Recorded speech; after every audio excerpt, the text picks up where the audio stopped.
are February, and Betty and Uncle Elmer's house. I'm going to pan around in Coulterville, and I'm going to pan around, and there's the car I'm driving in, so you can see we're up here in the mountains. A bunch of the town, down the neighborhood.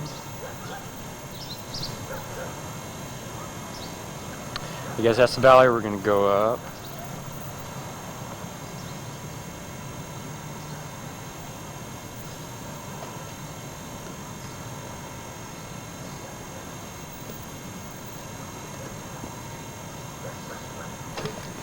Here's Uncle Elmer. Yeah, that's me. Getting ready to head up to the ranch. Head out to the ranch. Yep. Now we're gonna I'm gonna give a tour of the house.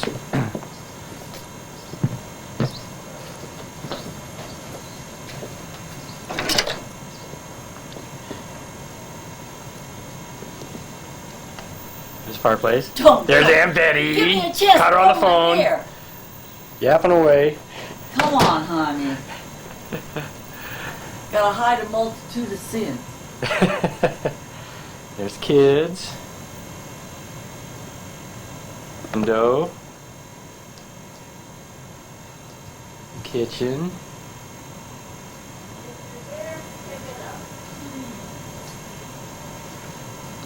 There's Uncle Elmer's garden.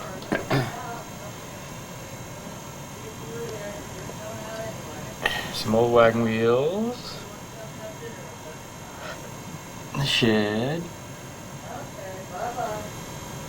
Look at all the plates that you have in here. Those are Mother's Day. On Mother's Day? Gets me one every year, the maidens Denmark. Ah. And it's always some kind of an animal or a baby. Huh? Well, that's quite a collection. And that's how many years he started. And when he first started, they were like $16, and now they're $70. Wow. But the old ones are worth a lot. Mm-hmm. Aunt Betty's dolls. They're all black people. Yeah. Every one of them.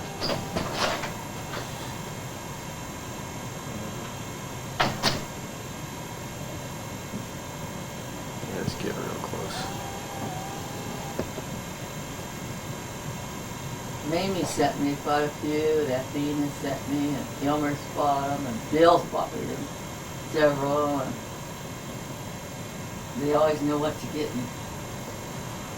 I just love them. Well, you know it's politically incorrect now, you know. Quarterly, and you know that there's this one kind that as many black people buy it, I collect them as... Yeah. Some days that just a few come in, and other days a whole herd will come in. Yeah, that cold rain probably got them all hungry. They won't be coming in. No, they're not. They're finding enough green grass. You better go on out there. Okay, see you. You want to get interviewed? I'll be glad to talk to you. Come here.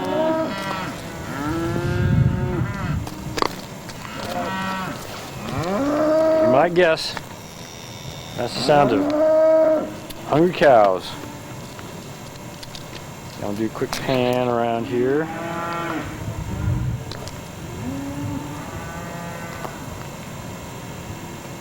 Take a look at the ranch house.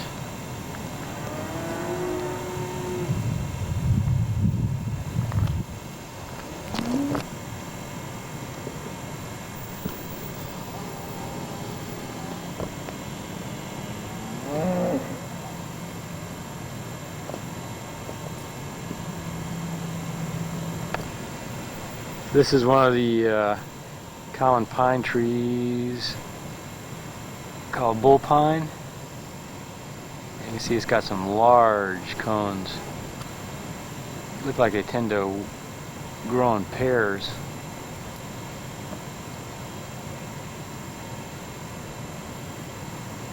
It's a long needled pine. It's a yellow pine. It's got 2 or 3 needles in a bundle. Here's a look at the digger pine needles. You can see they hit the 10 to 11 inches long. Bundles of 3. You're saying these are all white oaks? The ones that lost their leaves? See, they mistletoe in it. big mistletoe.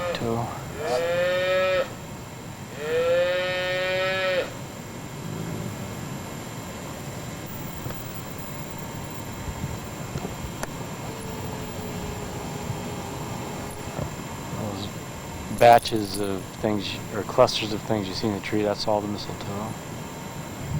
Okay, I'm going to zoom in on some of the ridges.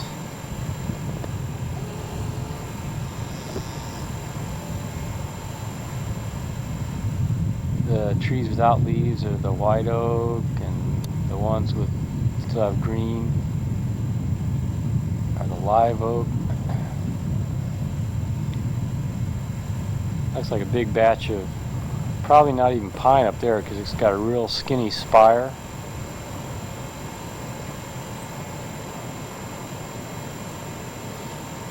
Maybe it's a spruce or a fir. That old cow die, you were... I'm still working with it. Jack her up. There's a button right there you can press, and you can see, look through, you'll see the big frame, then inside of that you'll see another little box. Right.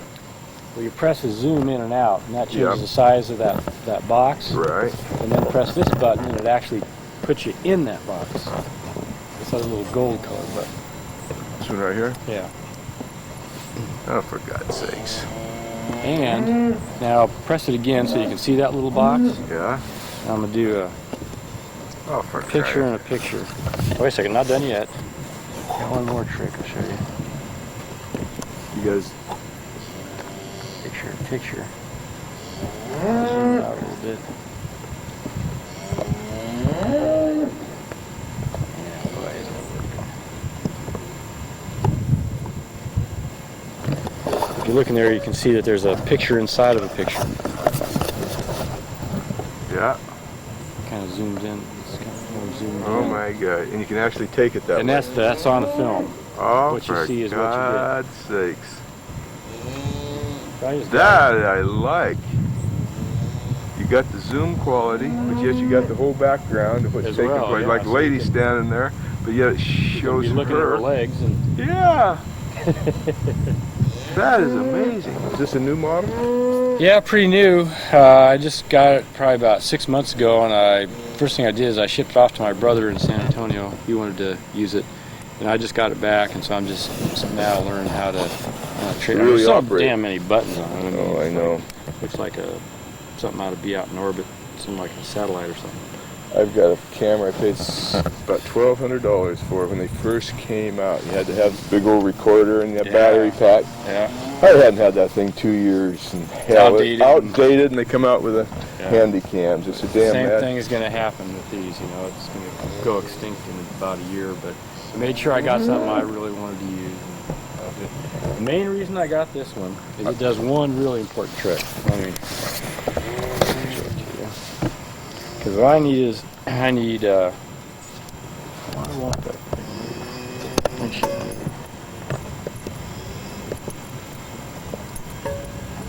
All right, now I see. Main thing I need landscapes when I use it for work. I need landscapes, and I need close up of a flower. I'm going to show you how it can turn the focus off. Focus near.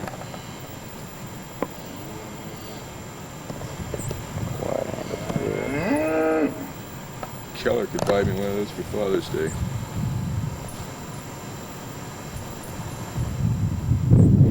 Okay. Put it right up against like. Get you one for your birthday.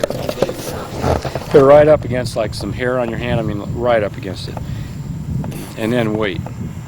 Oh my God. Wait a second. It'll come into focus. I mean, It you can did. see the ends of your hair. I can't believe You it. can see the ends. You can see the hair. You can see My the creases in your skin. God. So it's like a little microscope. So I can use it for flowers. You know, if I go someplace and I got some kind of rare plant, you can't pick them, but you got to prove that you saw it. Well, it's one thing to take a picture, but pictures are always, You know, you can't see where it's growing, or you're so close, you know, you're so far away you can't see it, or so close you can't see where it's growing. Something like that, I'll be able to do both. That booger will focus for any length there, close up. It takes a while for it to, you know, kind of Well, catch yeah, up. but oh my God, that's amazing. Pretty neat trick, huh? That is all right. Yeah, $1,000. Kind of more than I want to spend. The But, stabilizer, yeah, Sony's are now $1,400. I'd rather have these features than a stabilizer. Yeah, those two things are what I needed more than anything. Oh, hey, you sold me.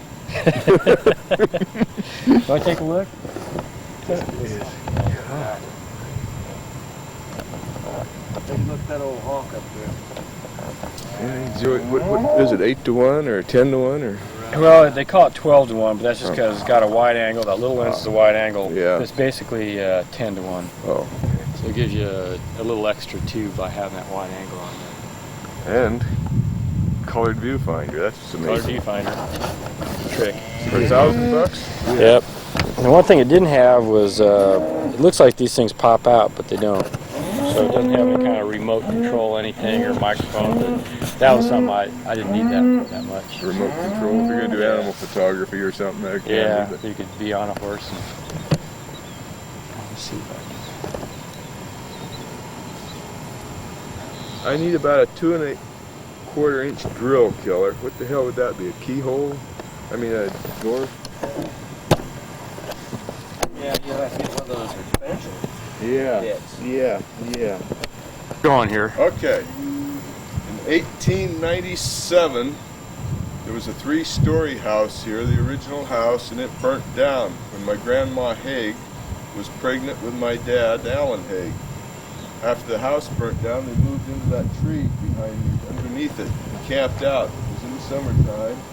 My granddad went to Greeley Hill with his freight wagons and got a load of lumber, and they built a shed in behind the house that's sitting here now.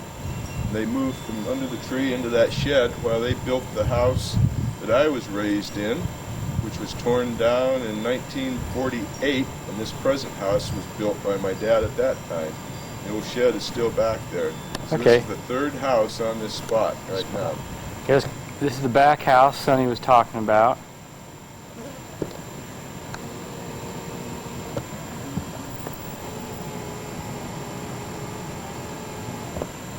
See the little walkway that it had here.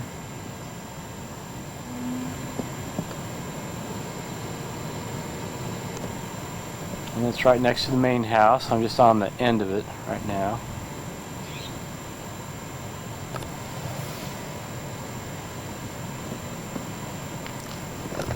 Here's just a close-up of the main house. It's they call it soapstone and quarry it near here. And it's got, apparently you can cut it with a handsaw. It's got a real soft texture.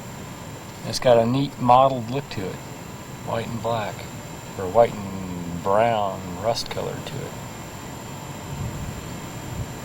And then here's another view of the back house.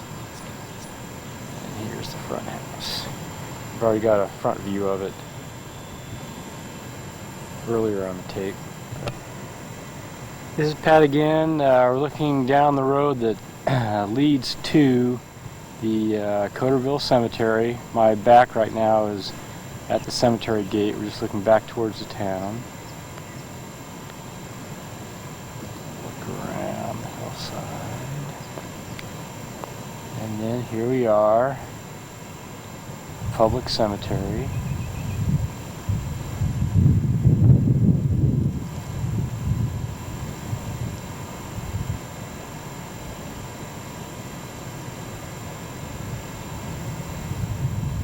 And now we're going to go inside. The direction I'm looking right now has the Brewski plot is in there. I'm heading up that way next.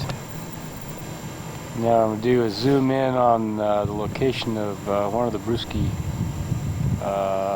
plots.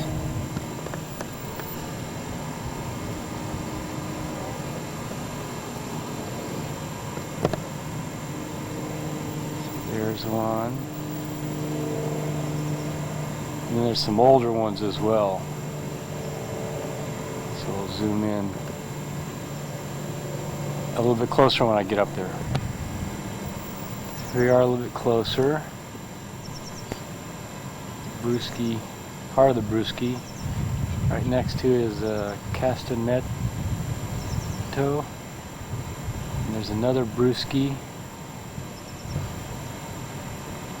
And then behind the shrub there's what looks to be maybe the oldest of the Brewski set.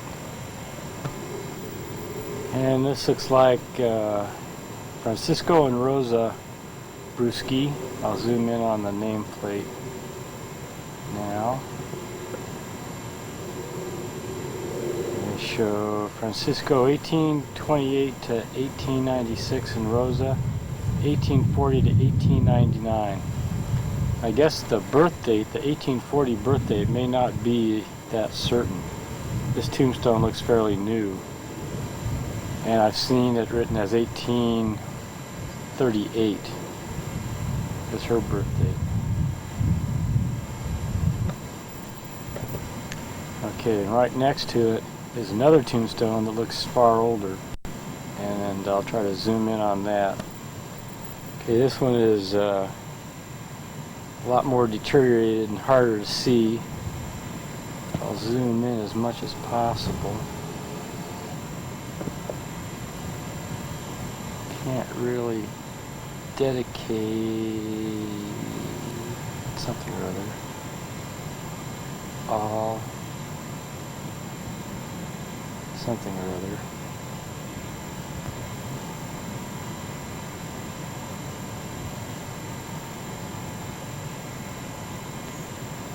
Alessandro Foglio, I can't quite read that. 1856, 6 April. Died Morta e 18 April 1872. So it appears to be written in Italian. I'll try to make a pencil etching of that. And then here's a close-up of the other more recent Brewskis. Demetrio and Frank. And Fred J. Okay, now we're on the upper end of the cemetery, and this is the Haigh plot. That's George Bell Haigh. Zoom in a little bit. George Bell Haigh. Died April 25th, 1890. Aged, can't quite read it. Looks like 58 years, 3 months.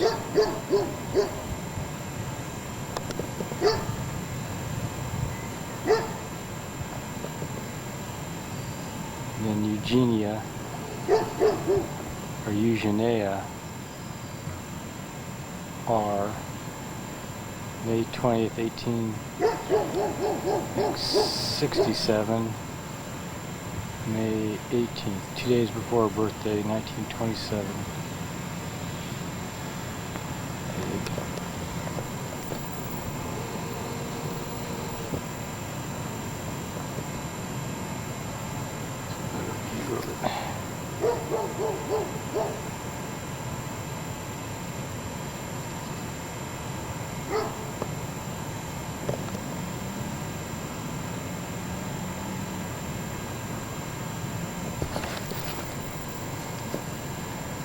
Oops, I missed this part. So Uncle Alan, Aunt Libby, and more relatives over here. I'm not certain if these are relatives.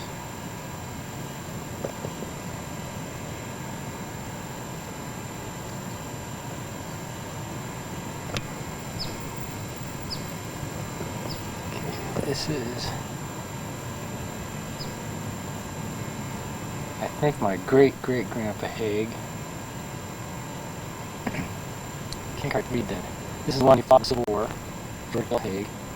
Can't quite read the next line. I think I might say a native of England. Died April 28th, 1890, aged 58 years, 3 months, and 13 days. And this is the Coulter family plot, appropriate for Coulterville.